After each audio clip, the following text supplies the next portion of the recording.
Here we find ourselves in front of the shrine, the door open, inviting us to come in.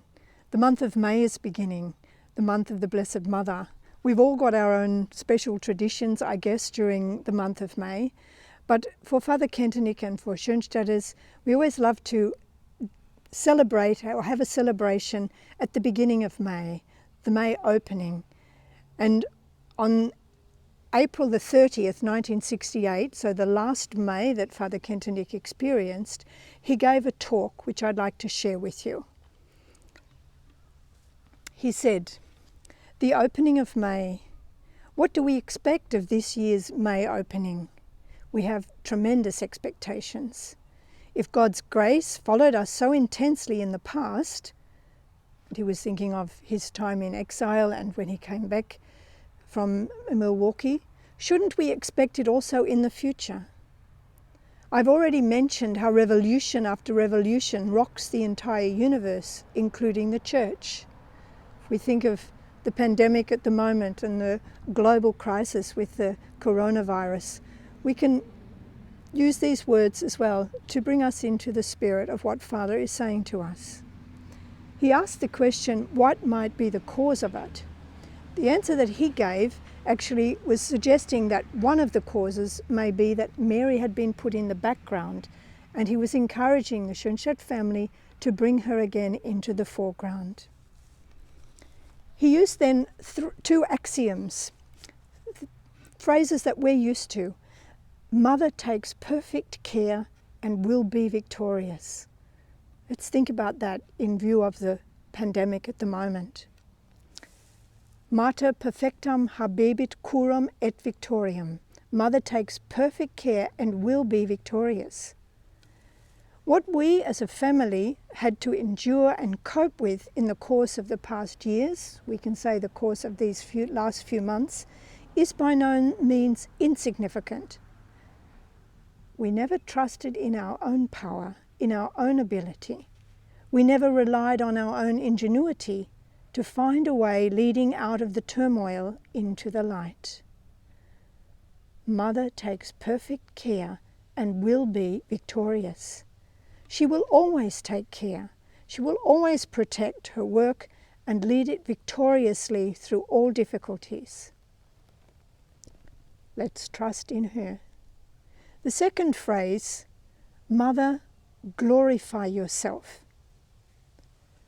Father continued, when I think back to the eve of my exile in America, as I jotted down a thought here and there was one expression which went especially with me.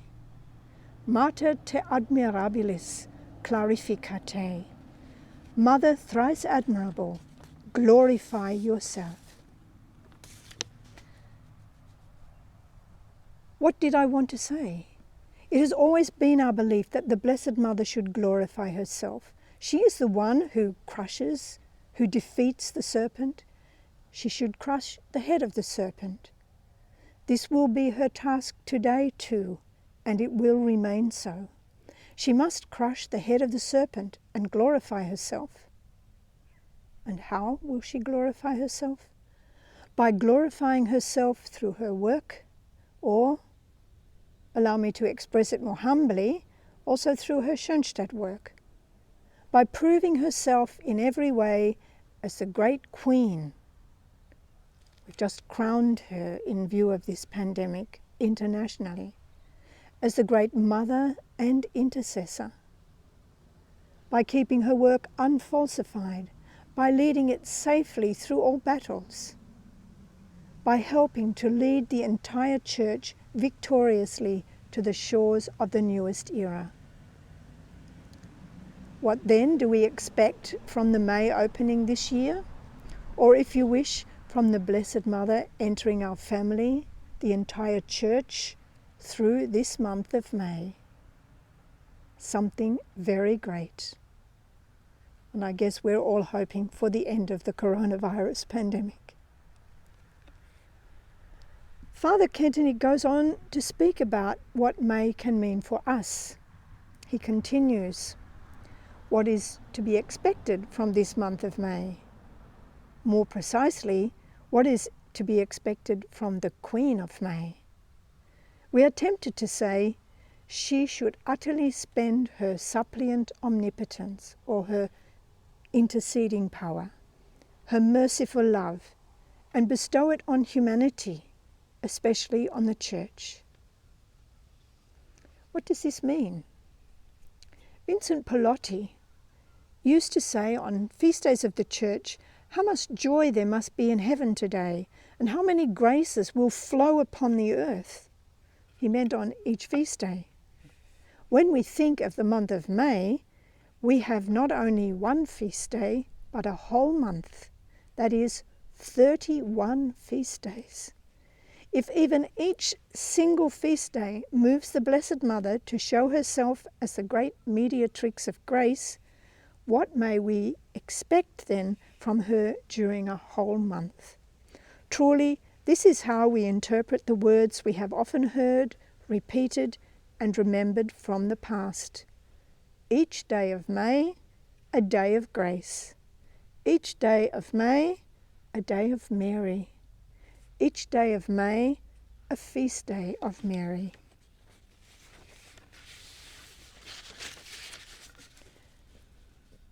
So if we can think of every day of May as a feast day of Our Lady and how she wants to intercede for us graces in abundance, then we can look forward to hope at this time when we're experiencing COVID-19.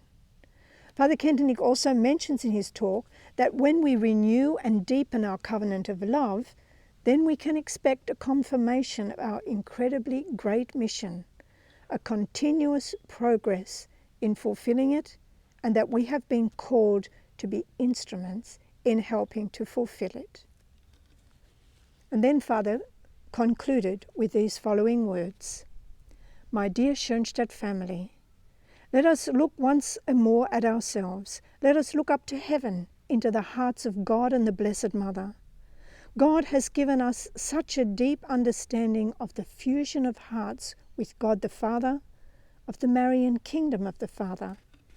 Therefore, during this month, we want to strive earnestly for Marian living, Marian thinking, Marian feeling.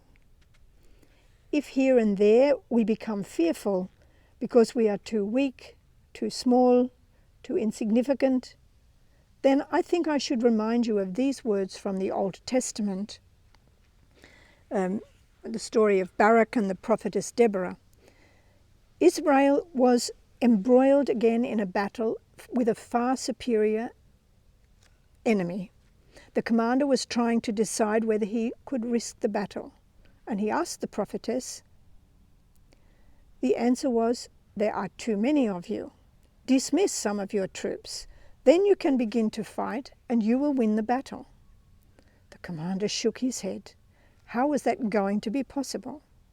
Finally, he said, if you go with us, we will dare it and we will win the battle. This is from the book of Judges, chapter 4. And we say, if you, Mother Thrice Admirable, Queen and Victress of Schoenstatt, go with us, we will dare to do the battle, even if we are ever so few, even if we are ever so weak. We will dare to do battle, and your banner, our banner, will be hoisted in victory. What victory? The victory over ourselves, the victory over our emotional immaturity, the victory over our every insecurity, doubt of faith, which undermine the world today, also our Catholic people of God. We dare to fight the battle. We believe in the words which have often warmed our hearts and gripped our minds. Schoenstatt, my world must become Schoenstatt. Amen.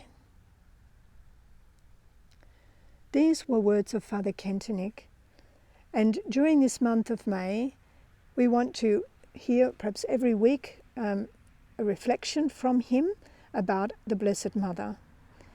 Father Kentenich, every day in May, had a habit he would read something about the Blessed Mother. It warmed his heart and he saw it as the most important thing.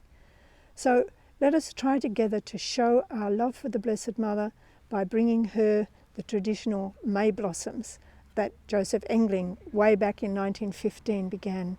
Gifts to the Blessed Mother, gifts of striving, of trying to improve our own selves so that we can be better fathers, mothers, children, sisters, priests, whoever. Let's give these gifts to Our Lady here in the shrine. Thank you.